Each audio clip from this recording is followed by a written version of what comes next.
첼시 좀 이야기를 해볼 텐데 이제 포터 감독이 리그 데뷔전을 치렀습니다. 뭐 챔피언스 리그 데뷔전은 지난번에 또 치렀고요. 네.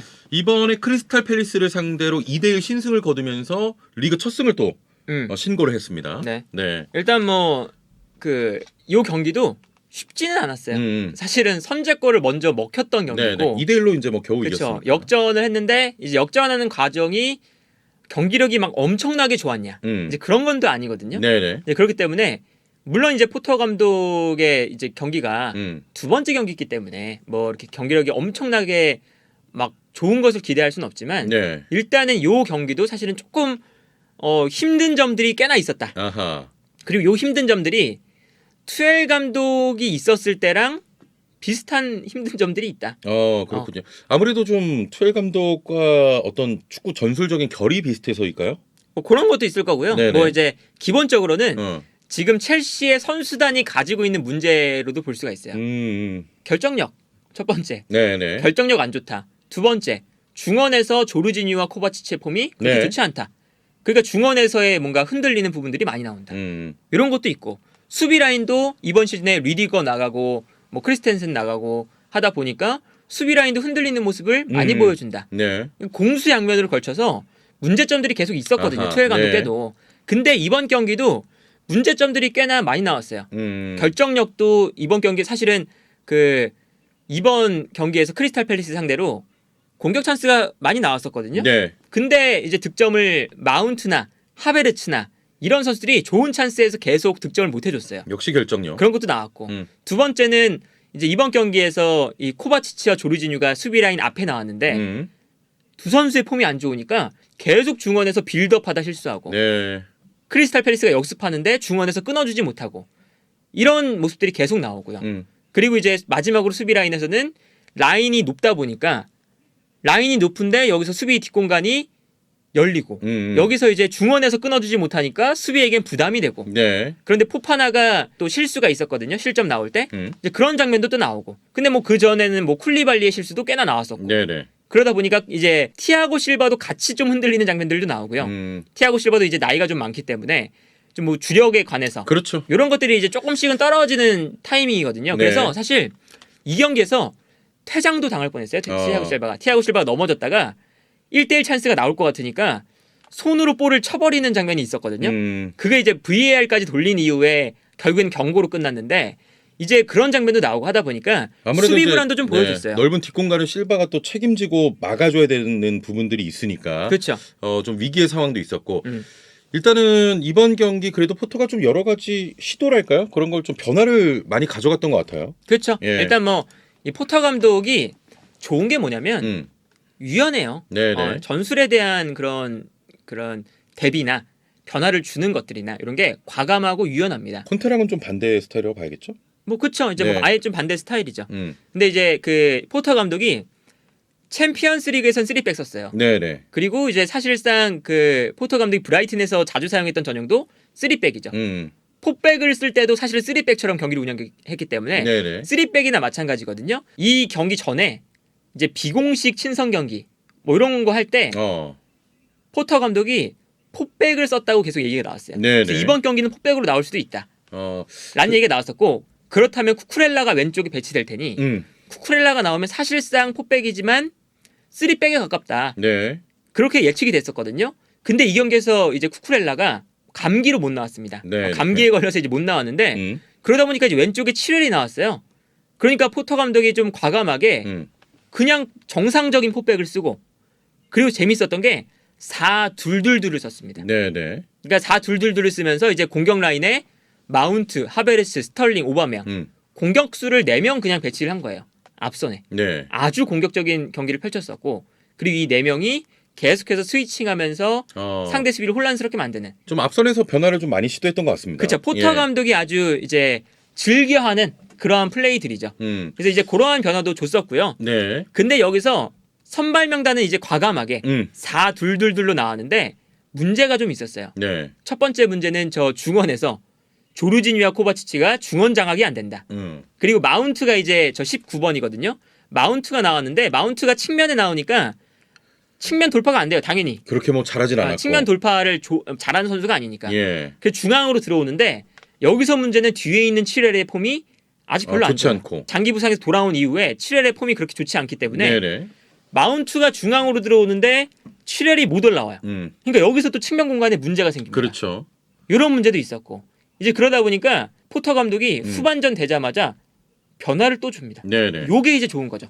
안 되는 걸 빨리 파악하고 바로 변화를 준다. 확실히 유연한 거는 장점인 것 같아요. 그쵸. 이 감독의. 그래서 마운트가 측면에 서니까 마운트가 측면 플레이를 못 하잖아요. 그리고 중원에서 조르지뉴와 코바치치가 중원 장악이 안 되고 그러니까 마운트를 한 칸 내립니다. 그래서 마운트, 코바치치, 조르지뉴 미드필더 3명을 숫자 늘리고 그리고 마운트가 측면 공격이 안 되고 7L도 측면 공격이 안 되니까 네네. 최전방에 있던 스털링을 왼쪽으로 보내서 측면 공격 살리고 그러니까 이러한 변화를 주면서 전반전에 안 됐던 부분들을 후반전에 전술 변화로 고쳐서 나왔어요. 네. 그러니까 이런 것들이 아 포터 감독이 이렇게 유연한 감독이구나.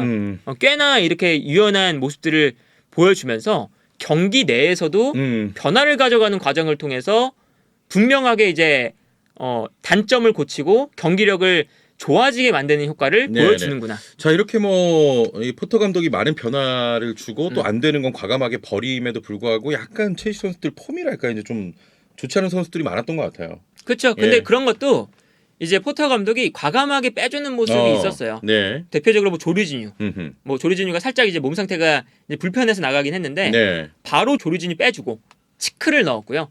그리고 마운트도 결국엔 계속 하다가 좀 좋은 찬스를 좀 날려먹는 장면도 많고 하다 보니까 바로 교체해주고 네. 그리고 이제 오바메양도 바로 교체해주고 교체를 이제 계속 가져가주면서 결국에는 투입했던 갤러거가 득점을 만들어냈습니다. 네, 그렇습니다. 그리고 갤러거의 투입도 갤러거를 사실은 투엘 감독 때도 그렇고 이제 갤러거를 중앙 미드필더로 쓰니까 갤러거가 잘 못했어요. 특히나 수비 라인 앞에 서는 역할은. 근데 갤러거를 확실히 이 선수는 좀 더 조금 공격적으로. 더 높이 써야 된다. 네. 라는 걸 이제 포터 감독이 완벽하게 좀 파악을 하고 공격형 미드필더를 기용하면서 여기서 갤러거가 득점을 만들어냈거든요. 이제 그런 것도 포터 감독이 결국에는 선수가 부진한 폼을 보여줬을 때 바로바로 과감하게 교체하고 선수들의 특성도 완벽하게 이해한 이후에 네. 선수가 잘할 수 있는 위치에서 선수를 기용해주고 이런 것들이 매우 긍정적이었다. 아 그렇습니다. 네. 자, 굉장히 유연하게 또 많은 변화를 가져갔던 포터 감독인데 일단 그래도 캉테의 복귀가 또 얼마 남지 않았다는 것도 첼시에겐 반가운 소식일 것 같아요. 지금 첼시의 문제가 많잖아요. 공격 라인에서 결정력, 뭐 수비 라인에서의 이제 쿨리발리도 지금 활용이 되지 못하고 있고 이런 것들이 이제 있는데 결국에는 이 중원 라인의 문제가 꽤나 크다고 생각이 들거든요. 네. 왜냐하면 중원 라인을 거쳐서 볼이 전개가 됐어야 되고 중원 라인에서 수비에 대한 그런 1차적인 압박이 됐어야 되고 아 그렇죠. 근데 중원 라인에서 아무것도 지금 안 되는 모습들이 많이 나와요.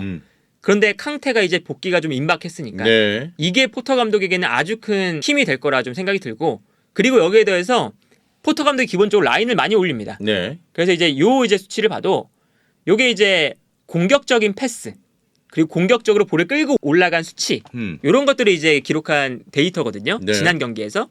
근데 티아고 실바가 경기 전체에서 공격적인 패스를 한 횟수도 가장 많고 오. 공격적으로 볼을 끌고 올라간 횟수도 가장 많아요. 네. 그래서 뭐 포파나도 당연히 많죠.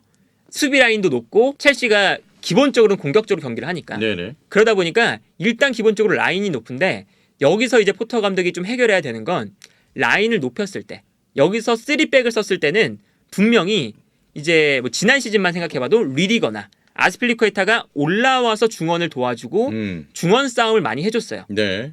근데 이번 시즌에는 쿨리발리가 나올 때 그리고 뭐 포파나가 나올 때 이럴 때 좀 플레이가 좀 안 먹히거든요. 그런 플레이가 안 나오면서 근데 과연 이 포터 감독이 그러한 부분들을 개선할 수 있을 것이냐. 네.